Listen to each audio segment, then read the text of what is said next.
Good morning बच्चों। Last class में हमने काइनेटिक्स ऑलमोस्ट कंप्लीट कर लिया था। रेट लॉ लिखना देख लिया था। इक्विलिब्रियम अप्रोच हो रही थी तो इंटरमीडिएट को हटाने के लिए रेट लॉ से इक्विलिब्रियम वाले स्टेप को हम यूज कर सकते हैं। और ये फर्स्ट स्टेप ही अगर रेट डिटरमाइनिंग स्टेप दे रखा हो तो डायरेक्टली उससे रेट लॉ जो है लिख सकते हैं। ये हमने लास्ट क्लास में कर लिया था। और कुछ हमने कैटालिसिस के बारे में देखा था। कैरेक्टरिस्टिक्स ऑफ अ कैटलिस्ट सबसे मेन क्या था कि एक्टिवेशन एनर्जी को कैटलिस्ट लोअर कर देता है, उस वाले रास्ते से ले जाता है जिससे रेट जो है फास्टर रहता है, बैरियर एनर्जी का कम रहता है। तो इक्विलिब्रियम भी हम कह रहे थे कि फास्टर अचीव हो रहा था क्योंकि रेट ऑफ फॉरवर्ड रिएक्शन और बैकवर्ड रिएक्शन दोनों बढ़ जाते हैं, तो इक्विलिब्रियम फास्टर अचीव हो जाता है। लेकिन जो पोजीशन है इक्विलिब्रियम की वो चेंज नहीं होती, बस जल्दी उस तक पहुंच सकते हैं। मतलब आपकी डेस्टिनेशन चेंज नहीं होगी, बस आपका रास्ता जो है वो आपको जल्दी पहुंचा देगा। यही काम था कैटलिस्ट का। फिर ऑटो कैटलिस्ट, जो अगर रिएक्शन में ही कोई वैसा प्रोडक्ट बन गया जो आपका कैटलाइज कर दे रिएक्शन को। तो ये सब हमने लास्ट क्लास में देखा था, कुछ क्वेश्चंस भी किए थे। आ जाओ, थोड़ा सा पार्ट ये बस फर्स्ट ऑर्डर पैरेलल रिएक्शन और फर्स्ट ऑर्डर रिवर्सिबल रिएक्शन, थोड़ा सा इसका पार्ट देख लें क्योंकि मेंस में इसने ये क्वेश्चन जो है पूछे हुए हैं, ताकि ये क्वेश्चन हमारे हो जाए, इसलिए इसका थोड़ा सा पार्ट हम देख लेते हैं। उसके बाद हम डी एंड एफ जो है स्टार्ट करेंगे। तो फर्स्ट ऑर्डर पैरेलल रिएक्शन हम स्टार्ट करते हैं पहले। पैरेलल रिएक्शंस है क्या, मतलब अगर कोई हट कैसे गए, पैरेलल रिएक्शंस है अगर कोई रिएक्टेंट ए है, वो कोई प्रोडक्ट बी दे रहा है और पैरेलली मतलब एट द सेम टाइम कोई प्रोडक्ट सी दे रहा है। ठीक है, एक प्रोडक्ट बी दे रहा है, एक प्रोडक्ट सी दे रहा है। दोनों का रेट कांस्टेंट जो है अलग अलग है, दोनों रिएक्शंस। अगर ये K1 रेट कांस्टेंट से हो रही है तो ये K2 रेट कांस्टेंट से हो रही है। यही है बस पैरेलल रिएक्शन कि एक ही रिएक्टेंट ए जो है एक बार बी दे रहा है और उसी टाइम पे सी दे रहा है। बस दोनों के बनने का जो रेट कांस्टेंट है वो अलग अलग है, दोनों अलग अलग स्पीड से बन रहे हैं। तो इसमें आपको क्या क्या ध्यान रखना है, बस थोड़ा सा डिफरेंशियल रेट लो। अगर हम rate of formation of B की बात करें तो क्या हो जाएगा, कोई लिखेगा rate of formation of B की बात करें तो रिएक्टेंट हमारा एक ही है, क्या हो जाएगा,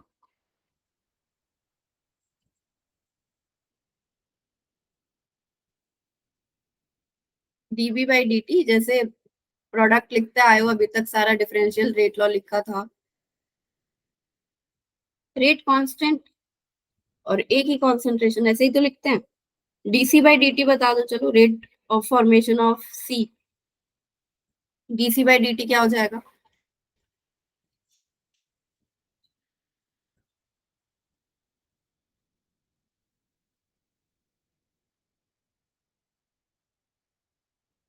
K2 into concentration of B. B नहीं बेटा, कॉन्सेंट्रेशन ऑफ ए ही, क्योंकि ए से ही बन रहा है सी। ठीक है, ए से ही बन रहा है, बी से नहीं बन रहा।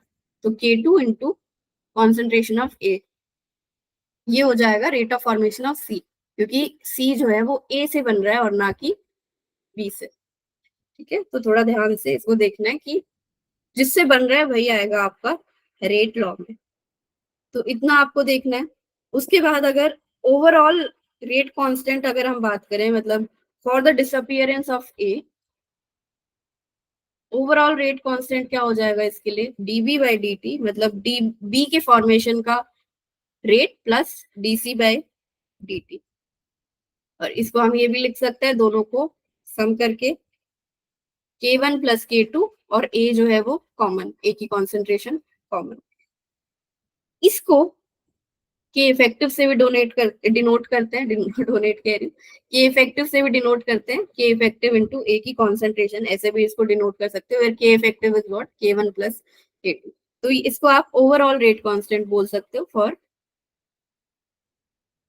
डिसअपियरेंस ऑफ ए, कि ए किस स्पीड से डिसअपियर हो रहा है उसको आप के इफेक्टिव इंटू ए से डिनोट कर सकते हो।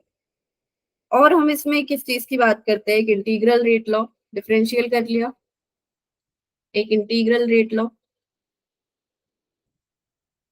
इंटीग्रल रेट लॉ वही जो अभी तक हमने first order, zero order, second order के लिए सब किया था।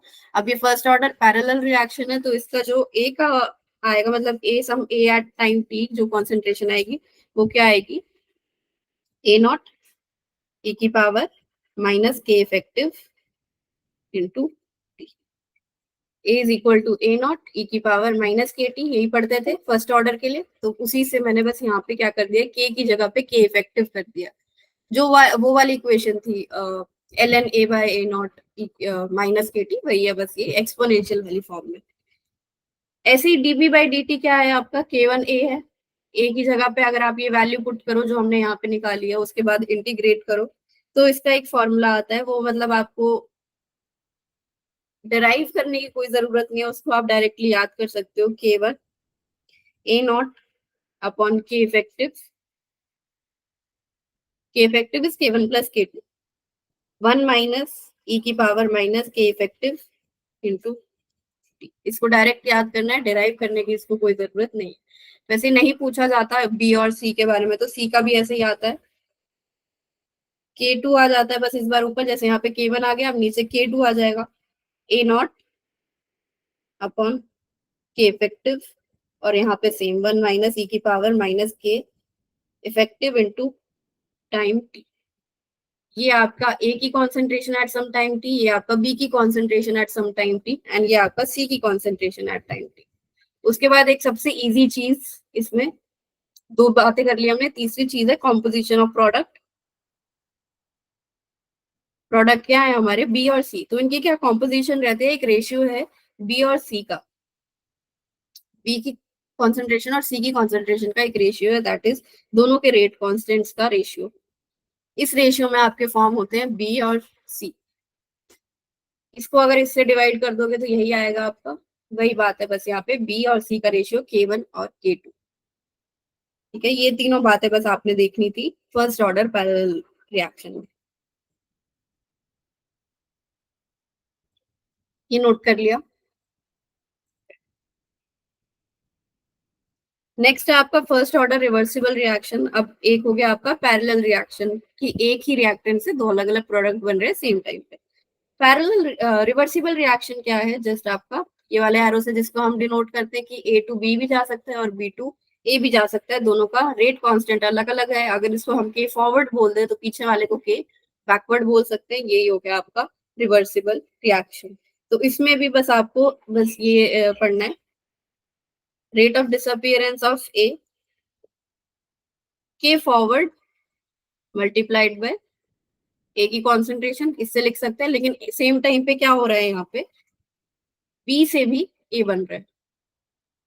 क्या क्या हो रहा है, एक बार ए से बी बन रहा है या फिर बी से ए बन रहा है, ये दोनों रिएक्शंस चल रही है साथ में।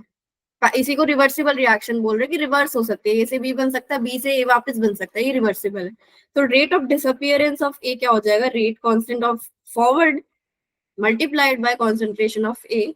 लेकिन एक बार ये भी रिएक्शन हो रही है तो इसको भी हमें कंसिडर करना पड़ेगा।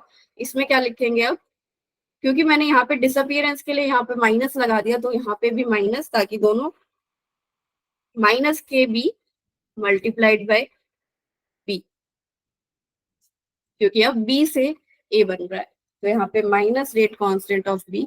क्योंकि यहाँ पे मैं एक बार फिर से बोल रही हूँ कि डिसअपियरेंस वाली चीज ले ली, अगर आप अपियरेंस वाली चीज लेते D A by D T लिखते, तो यही लिखते rate constant of backward multiplied by rate constant of B, concentration of B. लेकिन यहाँ पे डिसअपियरेंस की बात के लिए ऑलरेडी माइनस लगा दिया, तो यहाँ पे भी माइनस, वरना हम ये चीज लिखते हैं, तो दोनों माइनस माइनस प्लस। तो एक बार ए टू बी जाने के लिए rate constant of forward multiplied by A की कॉन्सेंट्रेशन, और बी जाने के लिए, बी से ए जाने के लिए माइनस वाली चीज, ये आपके लिए इंपॉर्टेंट है थोड़ा, कि इस रेट लॉ को हम कैसे लिख सकते हैं रिवर्सिबल के लिए, डिफरेंशियल रेट लॉ। उसके बाद एट इक्विलिब्रियम आपको ध्यान रखना है, D A by D T is equal to zero, और rate forward of K forward of A is equal to K forward K backward of B. अगर ये जो है जीरो हो जाएगा तो ये दोनों इक्वल हो जाएंगे एट इक्विलिब्रियम, कोई भी न्यू जो है ए नहीं बनने वाला है, या न्यू जो है बी नहीं बनने वाला, जितना है उतना ही रहेगा। तो दोनों का जो रेट कांस्टेंट है मल्टीप्लाइड बाय देयर कॉन्सेंट्रेशन वो इक्वल हो जाएगा। तो फर्स्ट ऑर्डर रिवर्सिबल में आपको बस ये दो बातें देखनी। ठीक है। अब एक बार इस क्वेश्चन को ट्राई करेंगे। For an elementary chemical reaction 2019 का पीवाईक्यू है। A2 से 2A बन रहा है, तो एक्सप्रेशन बताना है आपको रेट ऑफ फॉर्मेशन ऑफ ए का। क्या एक्सप्रेशन, कैसे उसको लिखोगे, एक बार इसको ट्राई करो।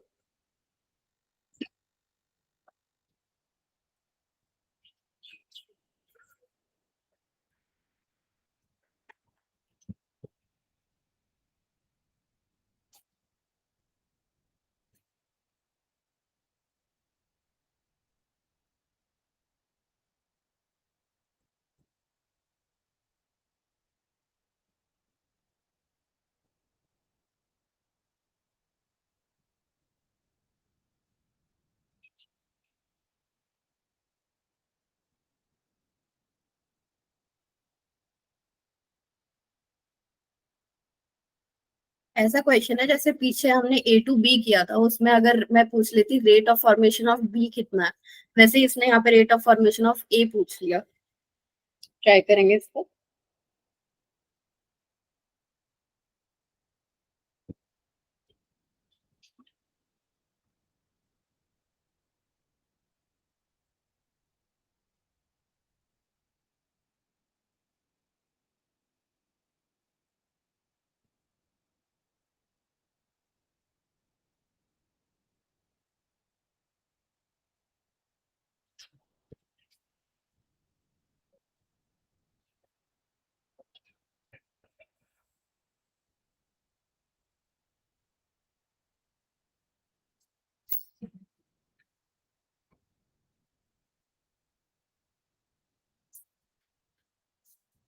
ऑप्शन सी कह रहे हो?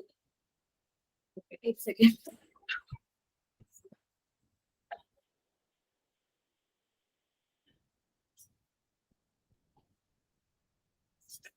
तो आपने पहले लिखा होगा जो एक्सप्रेशन मैंने अभी लिखना जस्ट बताया, जैसे रेट ऑफ रिएक्शन क्या हो जाएगा आपका, K1 × A2 की कॉन्सेंट्रेशन माइनस K-1 × A की कॉन्सेंट्रेशन का स्क्वायर, क्योंकि यहाँ पे 2 है।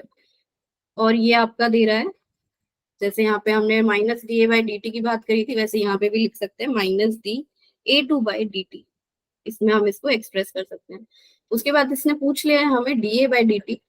तो प्रोडक्ट और रिएक्टेंट के बीच हमें रिलेशन पता है, कैसे हम रेट के थ्रू निकाल सकते हैं। रेट क्या हो जाएगा, या तो A2 के डिसअपियरेंस की बात कर ले, या फिर 1/2 dA/dt।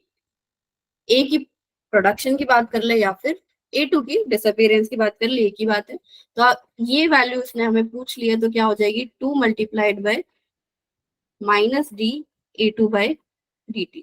अब -dA2/dt की वैल्यू हमने यहाँ पे निकाल ली, तो 2 इससे मल्टीप्लाई कर देंगे तो आपका आंसर आ जाएगा 2K1A2 -2K -1 × A²। 2K A1A2 minus. बहुत बढ़िया अंशिका, ऑप्शन सी कह रहे थे आप, बहुत बढ़िया, गुड। बिल्कुल क्लियर हो गया आपको, मतलब काइनेटिक्स के कॉन्सेप्ट, दो कॉन्सेप्ट इसमें लगे, एक ये तो आज ही सिखाया है और ये वाला आपको पहले से आता है, गुड। एक क्वेश्चन और है बस इस टाइप का, और मेरे को दिखे नहीं अभी, मतलब रिसेंट पेपर्स में, तो इसको और ट्राई कर लेते हैं। A to B जाने का रेट कांस्टेंट है K1, B to C जाने का रेट कांस्टेंट है K2। If the rate of formation of B is set to 0, then the concentration of B is given by। Rate of formation of B को इसने बिल्कुल 0 कह दिया। इसका मतलब क्या है कि जैसे ही A से B बना, जैसे ही ए से बी बना, वो सारा का सारा बी कन्वर्ट हो गया सी में। रेट कांस्टेंट इसका K1, इसका रेट कांस्टेंट K2, dB/dt 0 है। एक बार कॉन्सेंट्रेशन ऑफ बी कैसे निकालेंगे, एक बार ट्राई करेंगे इस क्वेश्चन को। थोड़ा सा सोचेंगे, वरना मैं बताती हूँ, क्योंकि इस टाइप का कराया नहीं, तो एक बार थोड़ा सोचो।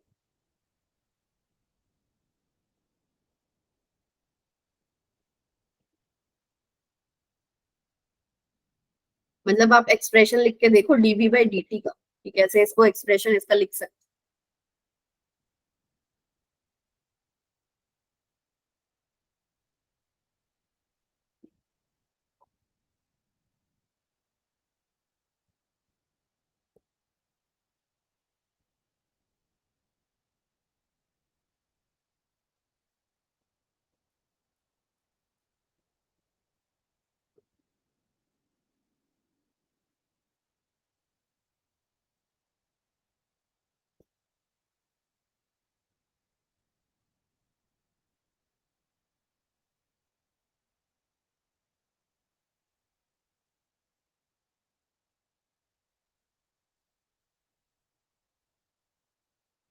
बी कहाँ कहाँ बन रहा है, कहाँ कहाँ खत्म हो रहा है, एक बार वो चीज लिखोगे डीबी बाई डी टी के एक्सप्रेशन में।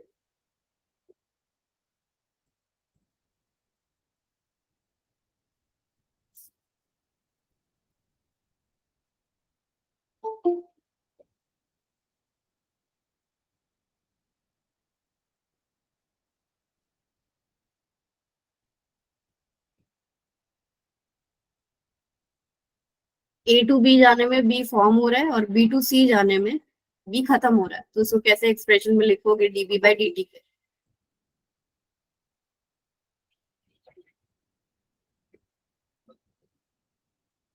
कुछ नहीं है, बस वैसे ही जैसे अभी तक हमने ये दो में देखा था, बिल्कुल वैसे ही कि डीबी बाई डी टी को कैसे लिखेंगे, जस्ट लाइक यहाँ से बन रहा है वो, तो रेट कांस्टेंट के one multiplied by its concentration के ए, इस स्टेप में बन रहा है। आयुषी कह रही है बी, ओके आयुषी देख लेंगे अभी। के वन ए में वो बन रहा है। हाँ बहुत बढ़िया बहुत बढ़िया, ये एक्सप्रेशन आएगा। बी में वो खत्म हो रहा है, मतलब नेक्स्ट स्टेप में वो खत्म हो रहा है, तो माइनस के टू बी, इस एक्सप्रेशन से वो लिख सकते हैं। पहले वाले स्टेप में बन रहा है, दूसरे वाले स्टेप में बी खत्म हो रहा है, तो इसको लिख सकते हैं ऐसे। उसके बाद उसने क्वेश्चन में दिया है कि rate of formation of B set to zero, इसका मतलब dv by D t zero, तो zero is equal to k one A minus k two B. पूछा क्या है, concentration of B. Concentration of B भी हमें मिल गया इस एक्सप्रेशन में, इसलिए एक्सप्रेशन मैंने आपसे लिखवाया। तो बी क्या हो जाएगा आपका, के वन ए बाय के टू, ऑप्शन बी। सही कह रही थी हर्षिका, ऑप्शन बी। ऐसे होता है आपका इस टाइप का क्वेश्चन। बस आपको ये रेट लॉ लिखना आना चाहिए कि कहाँ पे वो प्रोडक्ट बन रहा है, तो वहां पे पॉजिटिव साइन के साथ आप इसको लिखोगे, जहाँ पे वो खत्म हो रहा है उसको आप नेगेटिव साइन के साथ लिखोगे, अगर आप यहाँ पे रेट ऑफ फॉर्मेशन की बात कर रहे हो। रेट ऑफ डिसअपियरेंस में फिर साइन चेंज। तो ये हो गया आपका ऑप्शन। केमिकल काइनेटिक्स आपका इतना ही था, मैंने कंप्लीट करा दिया। डीपीपी आई होप आप लोग सॉल्व कर रहे होगे, क्योंकि इसमें आपके रिसेंट 23 और 24 के क्वेश्चंस भी रहते हैं, और आपके बिल्कुल उस टाइप के क्वेश्चंस रहते हैं जैसे पूछे जाते हैं, उसी से बिल्कुल मिलते जुलते। तो एक बार मैं यहाँ से स्क्रीन शेयरिंग बंद करके लैपटॉप से स्क्रीन शेयरिंग करती हूँ, फिर हम डी ब्लॉक एलिमेंट्स स्टार्ट करते हैं।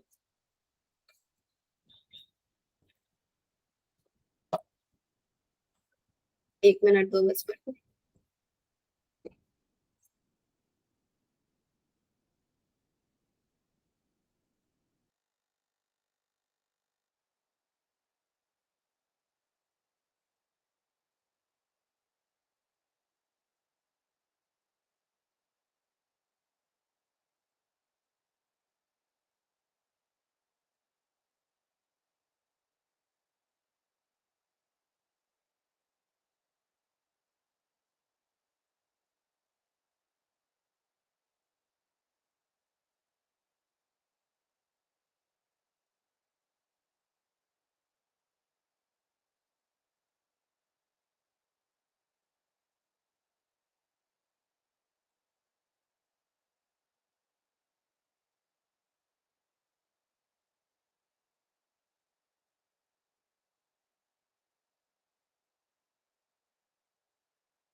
आप लोग अगर कहीं बाहर से कोचिंग वगैरह ले रहे हो, तो वो कौन सा चैप्टर करा रहे हो?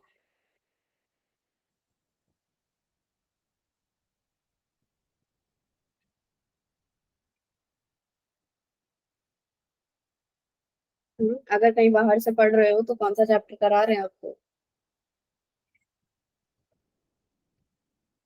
Okay, electrochemistry. सही है, प्रैक्टिस हो रही होगी। ऑर्गेनिक, आयुषी आपके में फिर इनऑर्गेनिक करवा दिया, D and F and coordination? Okay, 11th revise. 11th revise जब मैं कराती हूँ तब तो वहाँ आते नहीं हो। टाइमिंग मैच नहीं करती है, मन ही नहीं है बिल्कुल आने का।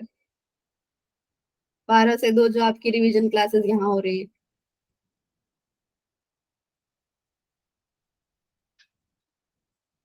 तभी जाना होता है, ओके। बाकी बच्चे, क्या क्या चल रहा है आप जहाँ पे भी पढ़ रहे हो बाहर से?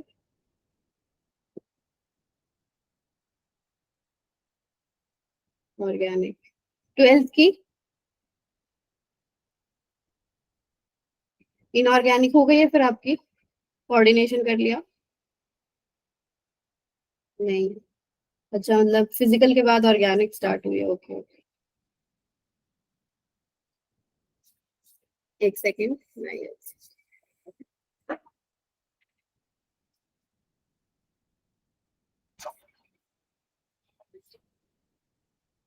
तो डी एंड एफ हम यहाँ पे स्टार्ट करने वाले हैं, डी एंड एफ के बाद कोऑर्डिनेशन करेंगे, उसके बाद हम भी ऑर्गेनिक स्टार्ट करेंगे। पी ब्लॉक को एकदम लास्ट में करेंगे क्योंकि बहुत ज्यादा ना सिलेबस से वो कट गया है, तो इतना इंपॉर्टेंट है वो बचा नहीं जितना ही बाकी चैप्टर्स इंपॉर्टेंट बच गए। तो डी एंड एफ में हम पहले पोजीशन एंड जनरल प्रॉपर्टीज की कुछ बात करने वाले हैं ट्रांजिशन एलिमेंट्स की। ऐसे तीन पार्ट्स में आपका ये जनरल पार्ट जो है वो क्लासिफाई किया गया है। पहले physical properties, size, ionisation energy, oxidation state, ये सब थोड़ा बेसिक बेसिक पार्ट। उसके बाद थोड़ा एडवांस में जाएंगे, स्टैंडर्ड इलेक्ट्रोड पोटेंशियल, आपका इलेक्ट्रोकेमिस्ट्री में जो आपने पढ़ा था, स्टेबिलिटी, मैग्नेटिक प्रॉपर्टी, ये सब। उसके बाद कलर कैसे कैसे उनके आते हैं, क्या क्या कलर्स आते हैं, क्यों आते हैं, किसका आता है, किसका नहीं आता, कहाँ कहाँ ये कैटलिस्ट में काम होते हैं, कहाँ इंटरस्टिशियल कंपाउंड्स बनाते हैं, कहाँ एलॉय फॉर्म कर सकते हैं, ये सब चीज हम इनकी तीन पार्ट्स में डिवाइड करके इनको पढ़ने वाले हैं। उसके बाद नेक्स्ट टॉपिक आपका आएगा जहाँ पे आप कंपाउंड्स के बारे में पढ़ोगे। तो जेई जो है पहले इनसे बहुत क्वेश्चन पूछता था, ऐसा नहीं अभी भी पूछता, अभी नहीं पूछता, अभी भी पूछता है, लेकिन अब ना थोड़ा कंपाउंड्स के ऊपर ज्यादा वो पूछता है। पूछता ये भी है, मना नहीं कर रही मैं, अभी 24 में भी 23 में भी पूछा है, लेकिन अब थोड़ा कंपाउंड्स की तरफ वो ज्यादा बढ़ने लगा है। और इसका जो डेटा है, जैसे अभी तक हम डेटा वाइज करते थे ना कि इस टॉपिक से इतने क्वेश्चन, इस टॉपिक से इतने क्वेश्चन, वो डेटा अभी थोड़ा प्रोसेस में है। मेरे पास जैसे ही आएगा मैं वैसे ही मैं आपके साथ वो शेयर कर दूंगी टॉपिक वाइज डेटा जो। तो ट्रांजिशन एलिमेंट्स है क्या बेसिकली? डी सब शेल जिनके इनकम्प्लीट फील्ड हो उनको ट्रांजिशन एलिमेंट्स बोल रहे हैं। इनकम्प्लीट मतलब डी में 10 इलेक्ट्रॉन्स आ सकते हैं, ये आपको पता है, तो मतलब 1 से 9 तक जो भी डी में सबशेल आ सकते हैं, चाहे वो अपनी न्यूट्रल स्टेट में, चाहे चार्ज फॉर्म में, आयन फॉर्म में, अगर वो इनकम्प्लीट डी सबशेल वाली कॉन्फ़िगरेशन अचीव कर सकते हैं तो हम उन्हें क्या बोलते हैं? ट्रांजिशन एलिमेंट्स या फिर डी ब्लॉक एलिमेंट्स। ठीक है, इनकम्प्लीट उनका डी सबशेल होना चाहिए। तो मतलब जो D10 वाले हैं, जैसे कि जिंक है, वो जिंक जो है D10 कॉन्फ़िगरेशन रखता है, और अगर उसका जिंक +2 बना लो तब भी उसका D10 ही रहता है, एस में से इलेक्ट्रॉन जाते हैं। तो दोनों केसेस में आप देख सकते हो कि इसका डी जो है कंप्लीटली फिल्ड है, तो हम इसको ट्रांजिशन एलिमेंट कंसीडर नहीं करते। डी ब्लॉक में पढ़ते हैं इसको, लेकिन अगर कोई इसको बोले कि अगर क्या आप इसको ट्रांजिशन मेटल कंसीडर करोगे, then your answer will be no, क्योंकि इसका जो डी है वो कंप्लीटली फिल्ड होता है, चाहे आप उसको आयन में बात करो, चाहे आप उसकी न्यूट्रल स्टेट में बात करो, लेकिन पढ़ते हैं हम इसको यहीं पे। अब ट्रांजिशन एलिमेंट्स का नाम ऐसे ट्रांजिशन मेटल्स क्यों है, मतलब ये वर्ड ट्रांजिशन ये क्यों है? क्योंकि पीरियोडिक टेबल में आप देखो, एस से डी जा रहे हैं, डी से पी जा रहे हैं। अब एस ब्लॉक और पी ब्लॉक के बीच की जो प्रॉपर्टीज है, मतलब यहाँ पे कुछ ट्रांजिशन हम करें, एस से पी जाना, पी से, मतलब एक टाइप का ब्रिज है ये बीच में, दोनों के एस और पी के बीच में एक टाइप का ब्रिज है, या फिर ये बोलो कि इनकी जो केमिकल प्रॉपर्टीज है डी ब्लॉक एलिमेंट्स की, वो ट्रांजिशनल है between S block and P block. मतलब ये दोनों के बीच में ऐसे ट्रांजिशन करते हुए डी ब्लॉक बीच में बैठा हुआ है एस और पी के, इसलिए जस्ट इसका नाम जो है ट्रांजिशन एलिमेंट्स पड़ गया। अब ट्रांजिशन के अंदर ये एफ ब्लॉक यहाँ से स्टार्ट हो जाता है, इसलिए इसको बोल देते हैं इनर ट्रांजिशन। एफ ब्लॉक को बोलते हैं inner transition elements, D block को बोल दिया ट्रांजिशन एलिमेंट्स, एफ ब्लॉक को बोल दिया इनर ट्रांजिशन। ट्रांजिशन एलिमेंट्स के अंदर, क्योंकि ये इनकी स्टार्टिंग होती है, यहाँ से इनकी स्टार्ट होते हैं, नीचे हम इसको बस डिनोट कर देते हैं, वरना इनके एटॉमिक नंबर आप देखो 57, फिर उसके बाद 58, 59, 60, ये सब आपका 71 तक यहाँ पे। उसके बाद ये 103 यहाँ से स्टार्ट होने के बाद एक्टिनियम के बाद, तो ये आपका एफ ब्लॉक और डी ब्लॉक, इसलिए हम इसको ट्रांजिशन एलिमेंट्स बोलते हैं। अब ये आपके 3D 4D 5D सीरीज है पूरे, मतलब n इज इक्वल टू 3, जो पीरियड नंबर 3 है उसको 3D सीरीज बोलते हैं, पीरियड नंबर 4 में जो आता है उसको 4D सीरीज बोलते हैं, पीरियड नंबर 5 में 5D, पीरियड नंबर 6 में 6D। अब ये एलिमेंट्स जो है आपको याद होने चाहिए कि 3D 4D 5D में क्या एलिमेंट्स आते हैं। 6D में आपको नहीं बोलूंगी याद करने के लिए, क्योंकि इसमें मोस्टली आपके रेडियो एक्टिव एलिमेंट्स आते हैं और वो नहीं पढ़े जाते हैं आपके लेवल पे। तो 3D 4D और 5D के जो एलिमेंट्स आपको याद होने चाहिए। अब 3D के हो सकता है आपने पहले भी याद करे हो, वरना अगर नहीं किए तो अब कर लेना। स्कूटी, विक्रमन, फीको, नीकू, जन। थोड़ा सा मंत्र टाइप है, हो जाएगा याद अगर एक दो बार बोलोगे उसको। स्कूटी, विक्रमन, फीको, नीकू, जन। स्कूटी, विक्रमन, फीको, नीकू, जन। ऐसे याद करके मतलब कोशिश करोगे तो हो जाएगा याद, कोई दिक्कत नहीं है। उसके बाद 4D के लिए वाई से शुरू होता है। यारी जरा निभाना मौत तक। हमने और अच्छा याद किया होगा तो बढ़िया है। जैसे भी आपने याद किया है बस याद होना चाहिए। 4D के लिए यारी जरा निभाना मौत तक, रुकावटें राहें पड़ी, आगे चल कर। यारी जरा निभाना मौत तक, रुकावटें राहें पड़ी, आगे चल कर। ला हफ्ता वरना रमेश और इंदर पिटेंगे और हॉस्पिटल जाएंगे। ये वाला किया हुआ है किसी ने, जो मैं बता रही हूँ?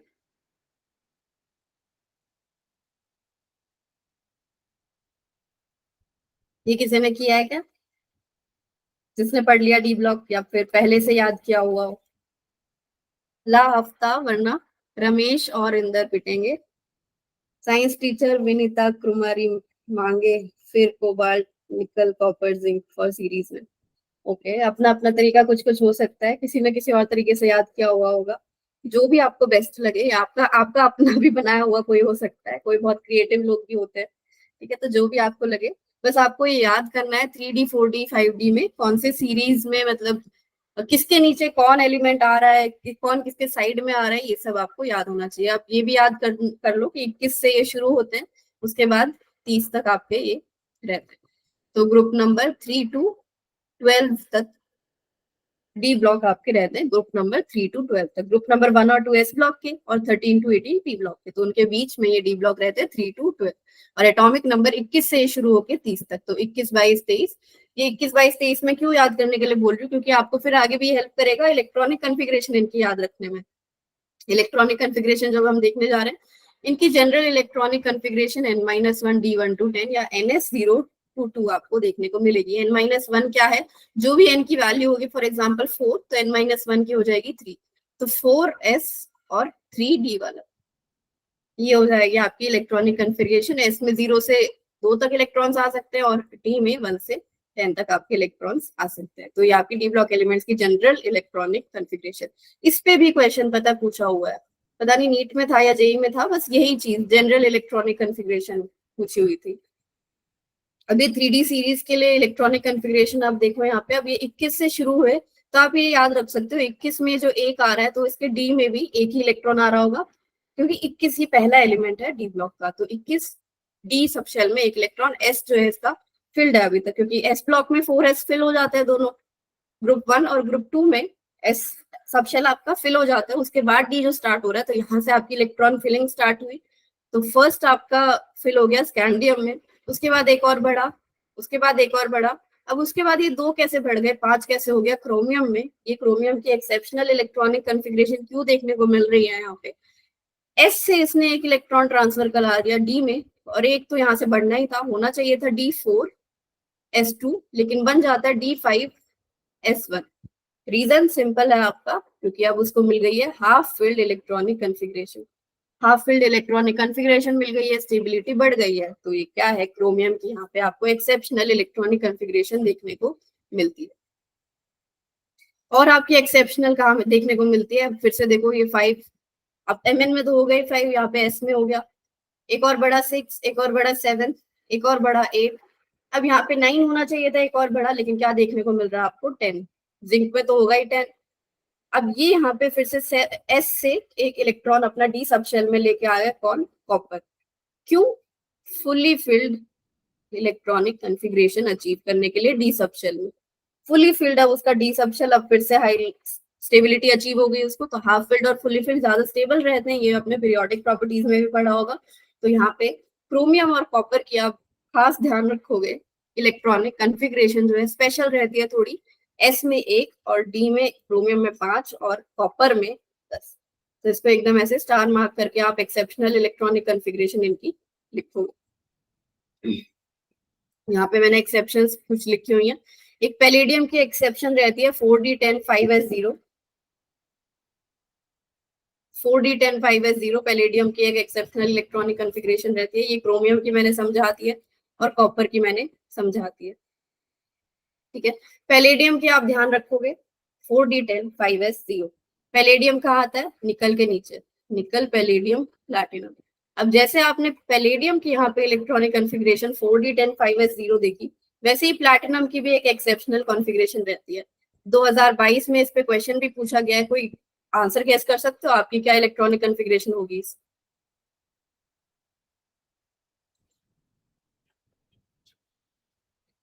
क्या इलेक्ट्रॉनिक कॉन्फ़िगरेशन होगी प्लैटिनम की?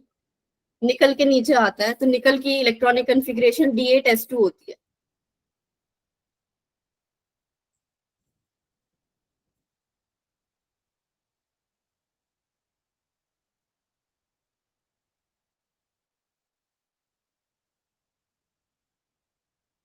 उसके हिसाब से मतलब निकल के हिसाब से तो डी होनी चाहिए थी, लेकिन इसमें बिल्कुल ही अलग इलेक्ट्रॉनिक कॉन्फ़िगरेशन आपको देखने को मिलती है। ये भी नहीं देखने को मिलती, ये आपको पैलेडियम में देखने को मिलती है D10 वाली। इसकी होती है ये D9S1। बिल्कुल ही अजीब यहाँ पे इलेक्ट्रॉनिक कॉन्फ़िगरेशन इसकी देखने को मिलती है। होते हैं कुछ कुछ फैक्टर्स काफी मतलब क्वांटम मैकेनिक्स में जाके। आती कहाँ से इलेक्ट्रॉनिक कॉन्फ़िगरेशन? स्क्रोडिंगर इक्वेशन को सॉल्व करके। तो वहां से इसकी ये कॉन्फ़िगरेशन आपको देखने को मिलती है। अब रीजंस थोड़ा क्वांटम में चले जाएंगे, डीप वो आपके सिलेबस में नहीं है, तो आप बस इसको वैसे ही ध्यान रख लो। पैलेडियम और प्लैटिनम की अलग इलेक्ट्रॉनिक कॉन्फ़िगरेशन और ऐसे ही क्रोमियम और कॉपर की। ठीक है, इसको अलग से लिखेंगे स्टार मार्क करके। 2022 में पूछा गया। D9S1। ओके,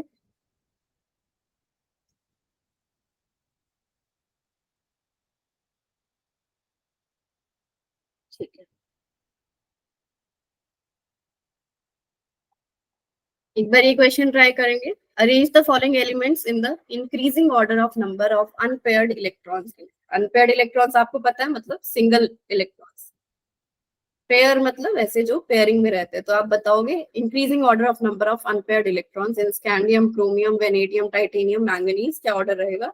2024 में अभी पूछा इसी साल।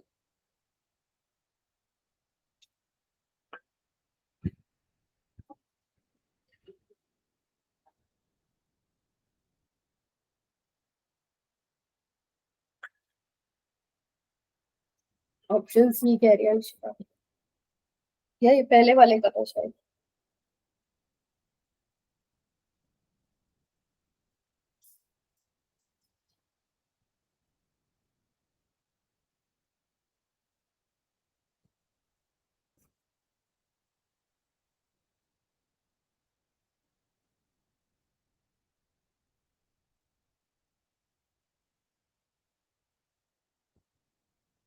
Option B.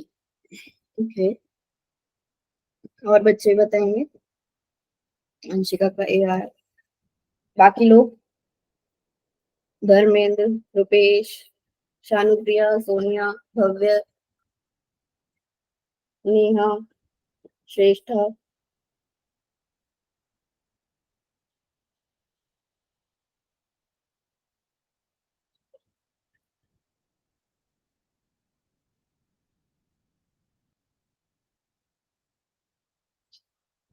इनकी इलेक्ट्रॉनिक कॉन्फ़िगरेशन एक ही मैसेज में अपना कॉमा कॉमा करके लिखना। Scandium, chromium, vanadium, titanium, एमेट।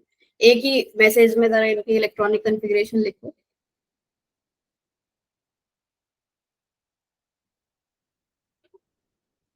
मतलब जैसे स्कैंडियम की D1 है, D1S2 ऐसे करके एक बार लिखो।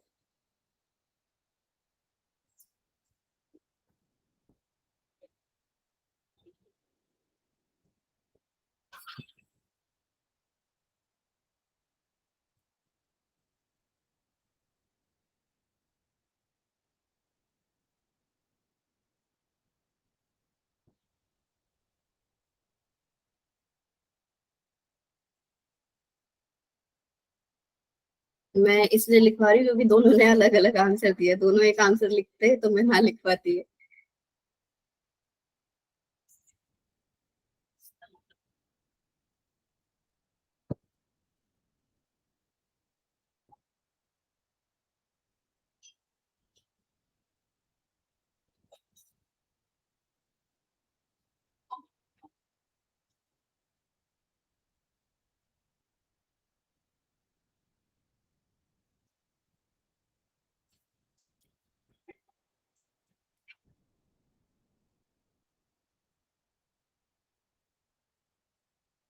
D1S2 लिखी होगी पहले आपने स्कैंडियम की, उसके बाद टाइटेनियम की D2S2 लिखी होगी, फिर वेनेडियम D3S2, यहाँ पे D5S1, यहाँ पे D5S2।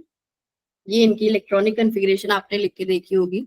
तो increasing number of unpaired electrons, यहाँ पे अनपेयर्ड इलेक्ट्रॉन्स एक ही है, यहाँ पे 6 हो गए, यहाँ पे 3, यहाँ पे 2, यहाँ पे 5। तो आपके सबसे ज्यादा हो गए क्रोमियम में, तो बी वाला ज्यादा, तो ऑप्शन बी आ रहा था। तो एक को ही देखना था बस, सारा अरेंज भी नहीं करना। या मैंने कुछ गलत कर दिया क्या? क्या कर रहे हो आप लोग? ऑप्शन ए कह रहे हो और बी कह रहे हो? अच्छा, शानुप्रिया और अंशिका ने ये बोला है, आयुषी ने सही बताया ऑप्शन बी। उसके बाद ई आ जाएगा आपका 5 अनपेयर्ड इलेक्ट्रॉन, फिर वेनेडियम 3 वाला, फिर टाइटेनियम 2 वाला, और लास्ट में आपका स्कैंडियम ए वाला। आप लोगों ने शायद एस वाले को काउंट नहीं किया, लेकिन अगर एस वाले को काउंट नहीं करते तो क्रोमियम और मैंगनीज में तो सेम आती। या तो आपने क्रोमियम वाले को D4 ले लिया, D4S2 ऐसे देख लिया होगा शायद। वही ध्यान रखना है, क्रोमियम और कॉपर की एक्सेप्शनल इलेक्ट्रॉनिक कॉन्फ़िगरेशन। अब ठीक है, ऑप्शन बी, अंशिका शानुप्रिया, ठीक है।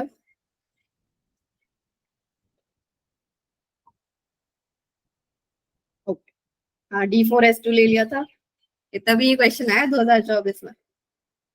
ये ध्यान रखना है, क्रोमियम और कॉपर की इलेक्ट्रॉनिक कॉन्फ़िगरेशन एक्सेप्शनल है।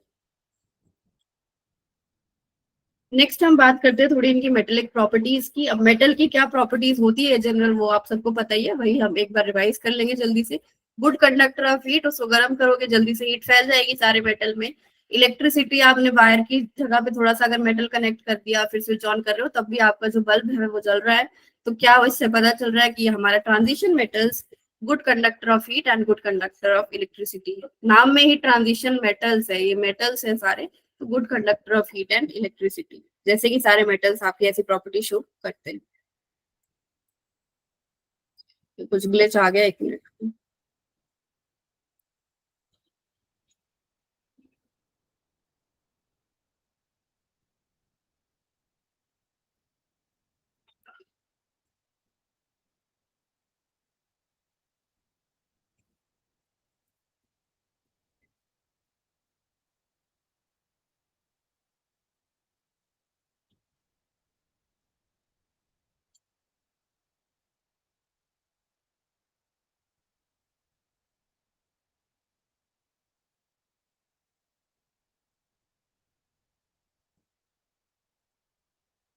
तो good conductor of heat and electricity, और इनकी एक प्रॉपर्टी है लो वॉलेटिलिटी। लो वॉलेटिलिटी का मतलब क्या है? जो जैसे जो ऑर्गेनिक कंपाउंड्स है वॉलेटाइल होते हैं, सॉल्यूशंस चैप्टर में भी हमने ये बोला था कि जल्दी वो वेपर फॉर्म में कन्वर्ट हो जाते हैं, वो मतलब ज्यादा वो टेंडेंसी रखते हैं वेपर फॉर्म में रहने की। मेटल्स की लो वॉलेटिलिटी रहती है, ये आपको भी वैसे भी पता है कि जैसे आप कोई ऐसी आयरन की लोहे की चीज रखी है, उसका कितना ही वेपर प्रेशर होगा, बहुत ही कम होगा, एकदम नेग्लिजिबल, खत्म के बराबर बिल्कुल। तो ये चीज वॉलेटिलिटी का मतलब कि वेपर फॉर्म में रहने की इनकी टेंडेंसी बिल्कुल कम रहती है ट्रांजिशन मेटल्स। जनरल प्रॉपर्टी है किसी भी मेटल की, यही होता है सारे मेटल्स के साथ। मैं नेक्स्ट स्लाइड नहीं आ पा रही यहाँ से।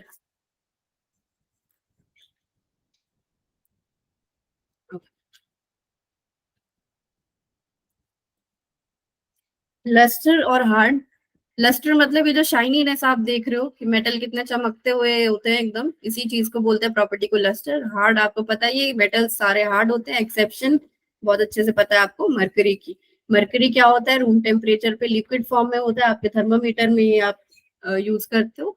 तो एक्सेप्शन है मरकरी की, बाकी सब आपके जो ट्रांजिशन मेटल्स है वो हार्ड रहते हैं। उसके बाद डक्टिलिटी मालेबिलिटी क्या होती थी? डक्टिलिटी मालेबिलिटी क्या होती थी? पढ़ चुके हो आप पहले भी, बताओगे?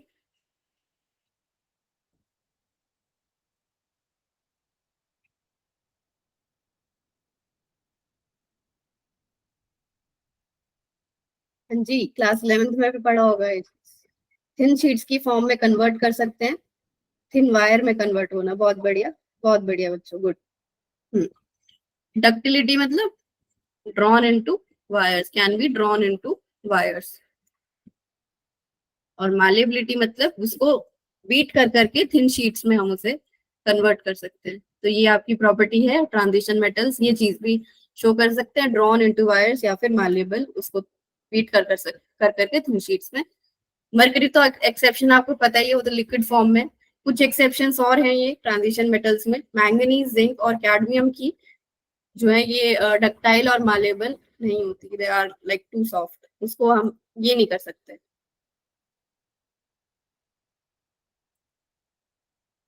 पता नहीं क्या ही ग्लिच हो रहा है इससे। ओके, मेटेलिक स्ट्रक्चर्स बाकी सॉलिड स्टेट में थोड़ा डिटेल में पढ़ते थे, बीसीसी, एचसीपी, सीसीपी क्या होता है। तो अभी मेंस के लिए तो आप इतना ध्यान नहीं दोगे इस पे, लेकिन जब एडवांस मेंस क्लियर कर लोगे, आप एडवांस के लिए पढ़ोगे, तब सॉलिड स्टेट पढ़ोगे अच्छे से। तो ये जो आपको 3D सीरीज के मेटल दिख रहे हैं, इसको 3 स्ट्रक्चर्स है, इनके तीनों को क्लासिफाई कर दिया। क्या क्या स्ट्रक्चर्स हमें देखने को मिलते हैं, एक होता है body centred cubic. Body centred cubic क्या है, कॉर्नर्स पे, क्यूब के कॉर्नर्स पे सब पे एटम्स प्रेजेंट है, और एक बीच में एकदम मतलब बॉडी के सेंटर में, इसलिए इसका नाम है बॉडी सेंटर क्यूबिक। मतलब एक क्यूब जिसके कॉर्नर्स पे एटम प्रेजेंट हो और बीच में भी एटम प्रेजेंट हो, ऐसा कुछ स्ट्रक्चर ये ले लेते हैं, ये वाले आपके 3D सीरीज के कुछ ट्रांजिशन मेटल्स। उसके बाद एचसीपी क्या है, ऊपर एक ऐसे हेक्सागन है, नीचे एक हेक्सागन है, जैसे आप किसी हेक्सागनल पेंसिल को इमेजिन कर सकते हो, और बीच में एक ऐसे ट्रायंगल फॉर्म में। तो ट्रायंगल के तीनों कॉर्नर्स पे एटम है, हेक्सागनल के 6 के 6 कॉर्नर्स पे एटम है, और हेक्सागन के सेंटर में भी एक एक एटम प्रेजेंट है। तो ऐसा कुछ अगर आप स्ट्रक्चर देखोगे, तो ये आपको HCP structure, hexagonal close packing देखने को मिलेगी। ये सारे मेटल्स आपके एचसीपी स्ट्रक्चर बनाते हैं। उसके बाद cubic close packing, cubic close या फिर एफसीसी, फेस सेंटर्ड क्यूबिक भी इसको बोलते हैं। फेस सेंटर्ड का मतलब क्या है, फेस के सेंटर में भी एटम है और कॉर्नर पे तो होता ही होता है सब में। तो ये देख रहे हो, ये नीचे वाला अगर एक ये फेस है, फेस सॉरी, इस पे एक सेंटर में, ये फ्रंट वाले फेस के ये सेंटर में, तो इसको बोलते हैं एफसीसी या फिर फेस सेंटर्ड क्यूबिक। तो ये क्रोमियम, कोबाल्ट, निकल, कॉपर, ये सब दिखाते हैं। अब मैं इसको इंपॉर्टेंट बिल्कुल भी नहीं बोलूंगी। पहला रीजन ये कि सॉलिड स्टेट आपके मेन से हट चुका है। मैंने कराया क्यों, क्योंकि एनसीईआरटी में डी ब्लॉक में अभी भी दिया हुआ। मैं इसको इंपॉर्टेंट इसलिए नहीं बोल रही क्योंकि इस पे कभी क्वेश्चन पूछा नहीं हुआ आज तक कि भाई वैसे बता दो क्रोमियम कौन सा स्ट्रक्चर आपका लेता है या मैंगनीज कौन सा स्ट्रक्चर लेता है, कभी पूछा नहीं। बाकी अगर याद कर सकते हो तो अच्छी बात है ही, याद कर लेना, वरना कोई बात।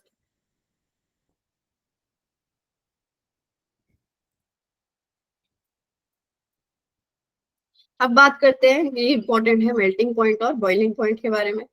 तो इनको अगर मेल्ट करो आप, तो ऐसा कुछ आपको डेटा जो है ऑब्जर्व हुआ कुछ, मतलब जो भी डेटा ऑब्जर्व हुआ उसको ऐसे इन्होंने प्लॉट कर दिया। तो ये आप पीक देख सकते हैं यहाँ पे, क्रोमियम की, मोलिब्डेनम की और टंगस्टन की, ये वाले जो है, जो रेड से यहाँ पे हाईलाइट किए हुए, क्रोमियम, मोलिब्डेनम और टंगस्टन की जो पीक है वो सबसे ज्यादा हाईएस्ट आ रही है। उसका रीजन क्या है, क्योंकि आप अनपेयर्ड इलेक्ट्रॉन्स, जैसे अभी आपने वो 2024 वाले क्वेश्चन में कैलकुलेट करे थे, अनपेयर्ड इलेक्ट्रॉन्स यहाँ पे हाईएस्ट आते हैं। आप लेफ्ट टू राइट जाओगे तो भी सबसे ज्यादा आपको यही देखने को मिलेंगे, राइट टू लेफ्ट आओगे तो भी सबसे ज्यादा आपको यही देखने को मिलेंगे। तो अनपेयर्ड इलेक्ट्रॉन्स हाईएस्ट होने से हो क्या रहा है, मेटेलिक बॉन्डिंग जो है आपकी अच्छी हो रही है। मेटेलिक बॉन्डिंग किसकी वजह से होती है, मेनली अनपेयर्ड इलेक्ट्रॉन्स की वजह से। तो अगर वही बॉन्डिंग अच्छी रही तो मतलब आपका मेटेलिक बॉन्डिंग अच्छी है। आप अगर उसको मेल्ट करना चाहो या हीट करके, मतलब जो एनर्जी उसको दोगे वो ज्यादा लगेगी अगर आपके अनपेयर्ड इलेक्ट्रॉन्स जो है ज्यादा रहेंगे। तो क्रोमियम, मोलिब्डेनम, टंगस्टन तीनों की इलेक्ट्रॉनिक कन्फिग्रेशन देख सकते हो हम यहाँ पे, सबसे ज्यादा अनपेयर्ड इलेक्ट्रॉन्स है इनके। तो सबसे इनकी जो पीक आती है सबसे ज्यादा आती है। उसके बाद जैसे जैसे अनपेयर्ड इलेक्ट्रॉन्स कम हो रहे हैं वैसे वैसे ही कम हो रहा है। बस ये मैंगनीज और टेक्नीशियम की यहाँ पे आप एनामलस प्रॉपर्टी इनकी बोल सकते हो, कि कुछ कुछ एनामलस प्रॉपर्टी दिखाते हैं। साइज में भी थोड़ा सा ऐसे पंगा लाता है मैंगनीज की, अलग से एकदम ऐसे नीचे को गिर रहा है यहाँ पे, कोई मतलब नहीं है, ऐसे ही अलग से ही नीचे को गिर रहा है, D5S2 लेके बैठा है, फिर भी एकदम ऐसे एकदम कम मेल्टिंग पॉइंट लिया हुआ है। इसको बस एनामलस प्रॉपर्टी आप मैंगनीज की कंसिडर करोगे, मैंगनीज और टेक्नीशियम की, इसकी ठीक है, ऐसे ही ऑर्डर में ही है। बाकी जैसे जैसे अनपेयर्ड इलेक्ट्रॉन्स कम हो रहे हैं वैसे वैसे मेल्टिंग पॉइंट यहाँ पे कम हो रहा है। लास्ट में देखो बिल्कुल एकदम लीस्ट इनका कॉपर, गोल्ड, सिल्वर का। तो ये नहीं है कि आप ऐसे पूरा ग्राफ रटने बैठ गए किसका ज्यादा किसका कम, आप बस यही इनका ऑर्डर ये याद रखोगे कि अनपेयर्ड इलेक्ट्रॉन ज्यादा तो मेटलिक बॉन्डिंग अच्छी रहेगी, मेल्टिंग पॉइंट फिर ज्यादा रहेगा। पीक आप याद रखोगे क्रोमियम, मोलिब्डेनम और टंगस्टन की आती है। मैंगनीज और टेक्नीशियम की थोड़ी एनोमलस प्रॉपर्टी है, ये आप याद रखोगे। बाकी तो आप ऑन द स्पॉट भी बता सकते हो ऑर्डर अगर बताना चाहो अनपेयर्ड इलेक्ट्रॉन्स देख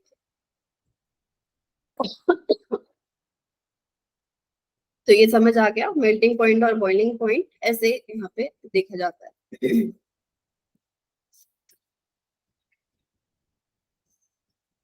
बिल्कुल इजी सा ही चैप्टर है डी ब्लॉक, और बिल्कुल छोटा सा ही है एकदम, बस थोड़ी थोड़ी समझने वाली चीजें ही बची है। अब इनऑर्गेनिक स्टार्ट हो गई है, कुछ सॉल्व करना बचा नहीं है, बस कंसेप्ट लगा के आपको आंसर देना है।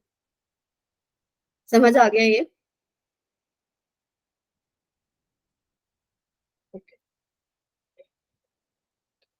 नेक्स्ट बात करते हैं एंथैल्पी ऑफ एटमाइजेशन की, जो आप थर्मोडायनेमिक्स में भी पढ़ते थे। यहाँ पे भी सेम कंसेप्ट लगता है।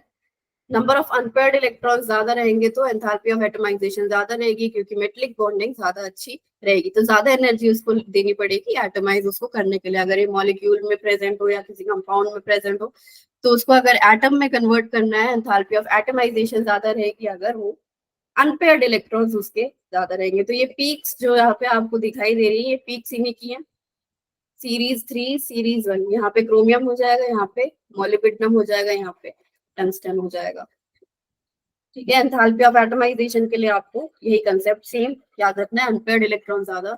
लेकिन ये भी आप मैंगनीज देखो, फिर से ये पंगा कर रहे हैं यहाँ पे मैंगनीज और टेक्नीशियम, इनकी थोड़ी अलग अलग प्रॉपर्टी रहती है।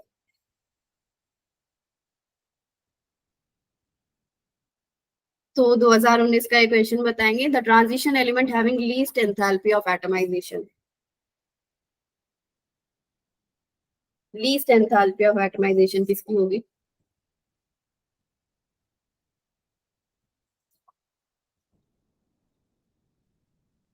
Okay,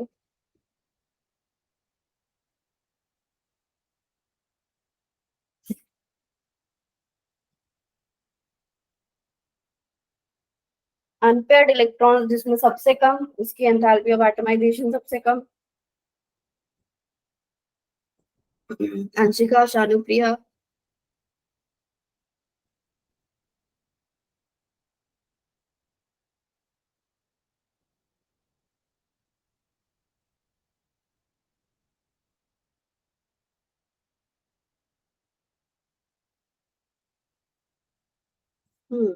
option A, good.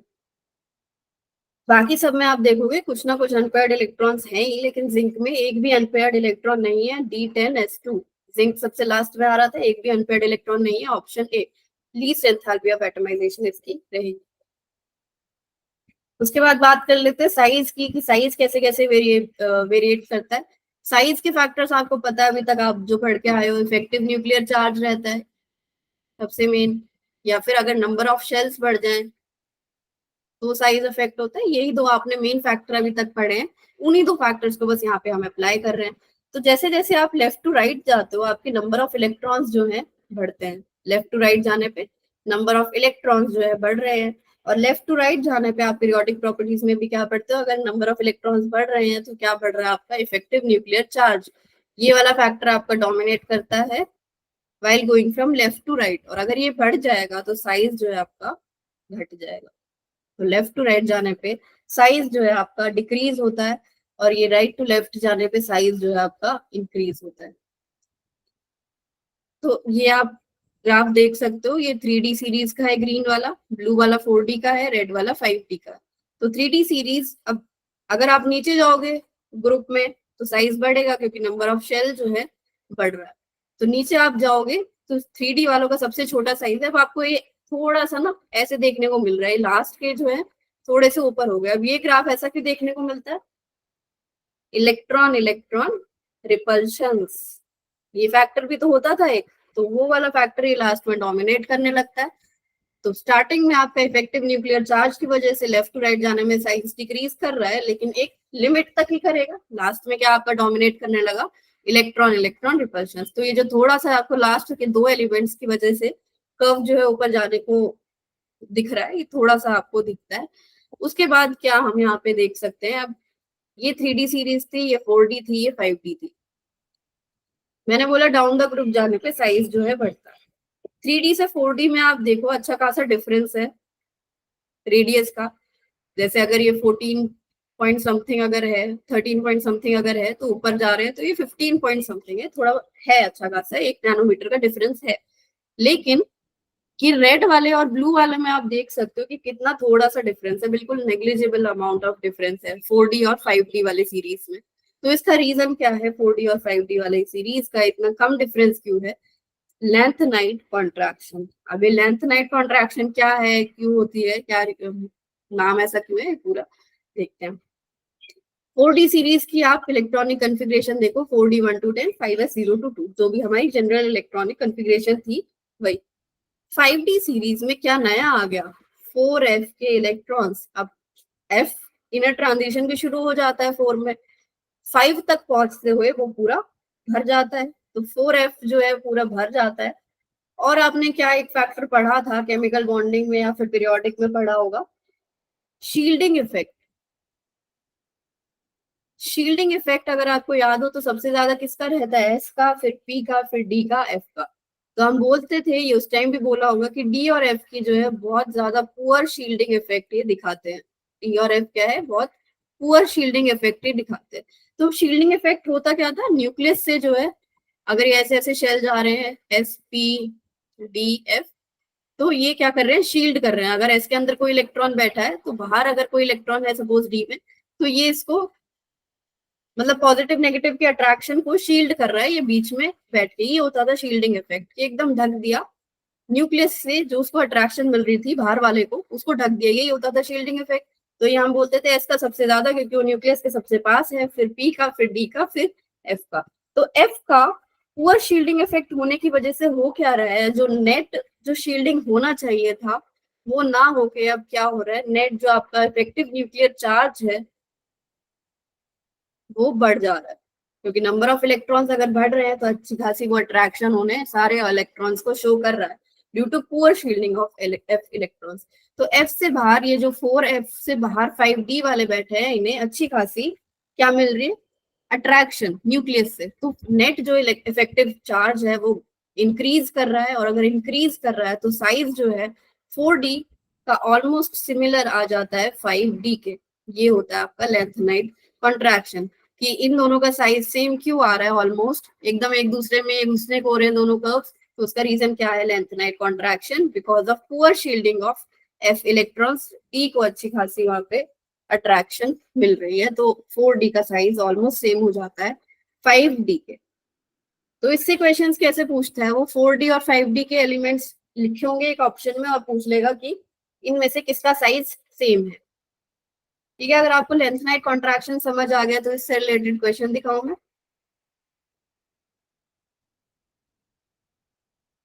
Okay, जैसे कि ये एक आपका एक पीवाईक्यू है, the pair that has similar atomic radii is. कौन से पेयर का इसमें से सेम एटॉमिक रेडियाई या सेम साइज ऑलमोस्ट रहता है? तो जो भी आपको 4D और 5D के दिखेंगे सेम ग्रुप में, वो आपका आंसर हो जाएगा। कौन से एलिमेंट्स हैं वो इसमें से?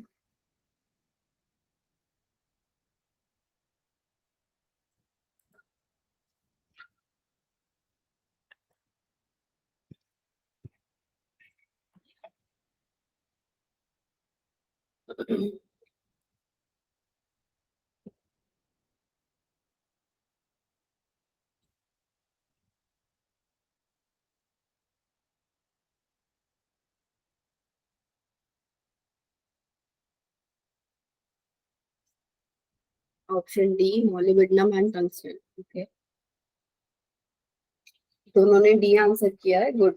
मॉलिब्डेनम और टंगस्टन एक दूसरे के नीचे आते हैं, ये 4D का है, ये 5D का आता है, तो इनका जो साइज है वो ऑलमोस्ट सेम हो जाएगा। बाकी ऑप्शंस भी इजीली एलिमिनेट हो गए थे, ये 3D का है, ये 3D का है, ये 3D के हैं, दोनों ही 3D के दे दिए, तो बिल्कुल ही खराब ऑप्शन है। तो ये आपका ऑप्शन हो गया, option D. Atomic radius of silver is closest to.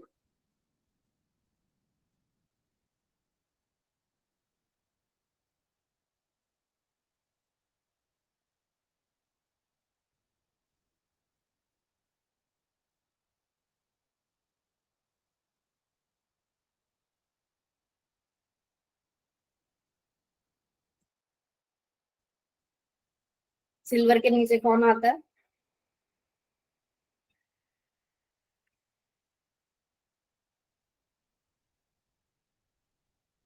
Option A gold.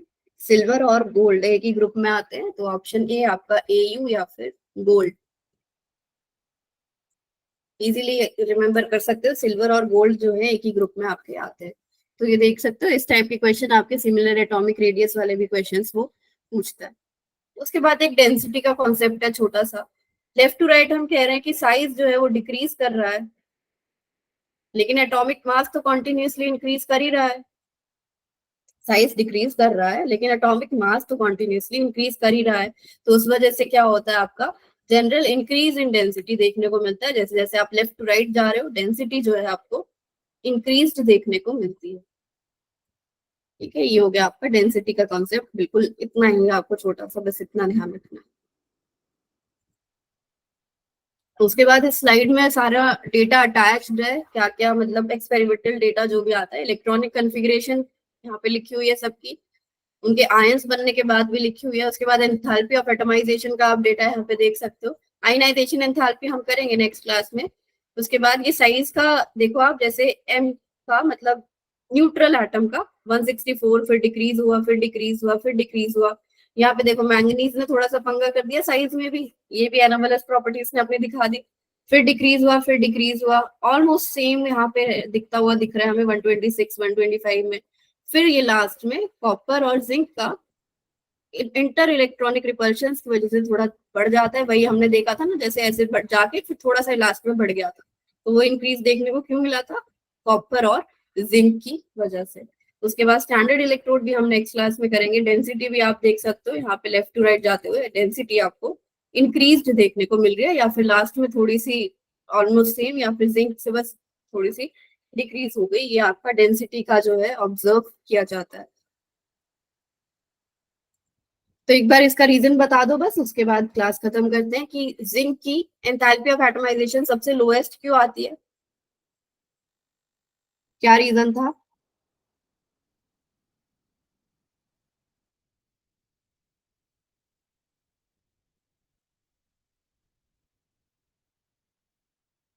Enthalpy of atomisation और मेल्टिंग पॉइंट बॉइलिंग पॉइंट देखने के लिए एक ही मैंने वो कंसेप्ट बताया था जो आपको लगाना है।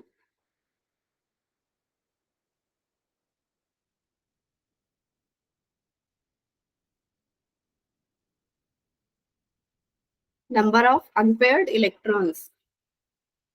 जिंक में सबसे कम थे, इसलिए मतलब जिंक में तो सारे ही पेयर्ड थे, एक भी अनपेयर्ड इलेक्ट्रॉन नहीं था।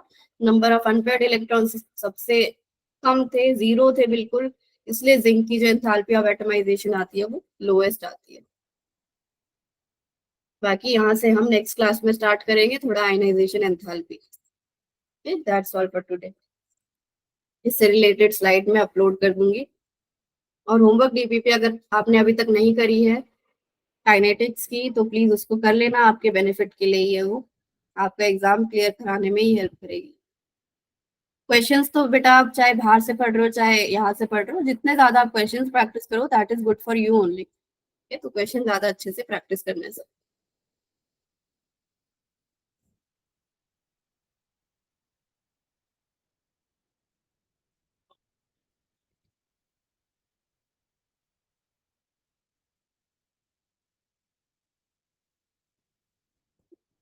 ओके बेटा, बाय।